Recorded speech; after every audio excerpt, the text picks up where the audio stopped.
Moi, je m'appelle Natalia, je suis d'origine colombienne, j'ai 29 ans.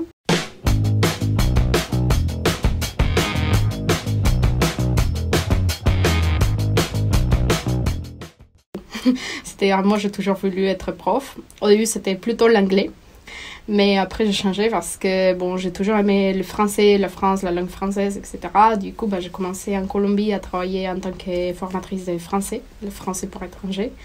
Et puis, lors de mes études, de mon parcours en Colombie, j'ai eu l'occasion de suivre des cours pour devenir formatrice d'espagnol.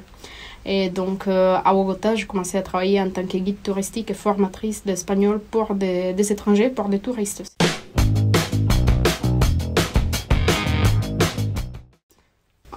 Une méthode d'enseignement, j'aime bien la méthode communicative. C'est-à-dire, j'aime bien proposer des activités à l'oral pour que les gens puissent parler. Du coup, c'est vraiment, mon idée, c'est vraiment de leur faire parler, de faire en sorte qu'ils se sentent à l'aise avec la langue à l'oral.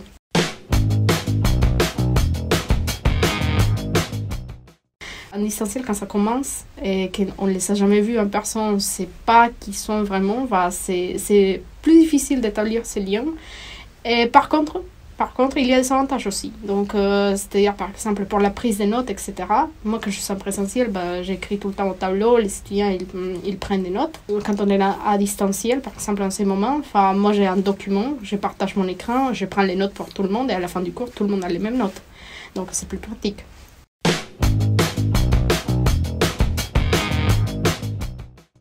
Et oui, j'ai bien rigolé quand un étudiant il me disait qu'il marchait dans la forêt quand soudain il s'est mis à coucher avec quelqu'un. Et du coup, je me suis dit, mais c'est quoi ça, tu es sûr? Et en fait, c'est qu'il avait mal prononcé les mots en espagnol. Et du coup, au lieu de dire correr, qui veut dire courir, il a dit coger, qui en Amérique latine signifie coucher avec quelqu'un. Et du coup, moi j'ai bien rigolé. Lui, il comprenait pas pourquoi j'étais pliée de rire, mais bon, après il a dit ah bon, c'est quand même important de prononcer les R. Oui, celle-là, c'est vachement important là. Moi, je trouve que c'est magnifique juste de les voir évoluer, de voir qu'ils sont arrivés, ils ne savaient même pas dire hola, et à la fin du parcours, ils savent dire plein de choses et qu'ils peuvent communiquer et que vraiment, on sent qu'on a fait du bon travail. Angelio, c'est comme une grande famille. On s'entend très bien. Il y a une bonne ambiance. Il y a toujours ici une bonne ambiance, notamment avec les cours en groupe, etc.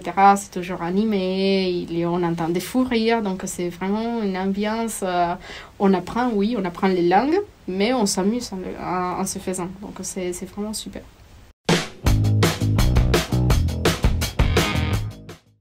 Que gracias por todo, gracias por la entrevista, por todo, y nada, que siempre es un placer y ha sido un placer colaborar por todos estos años con Angelio. Angelio! Academia.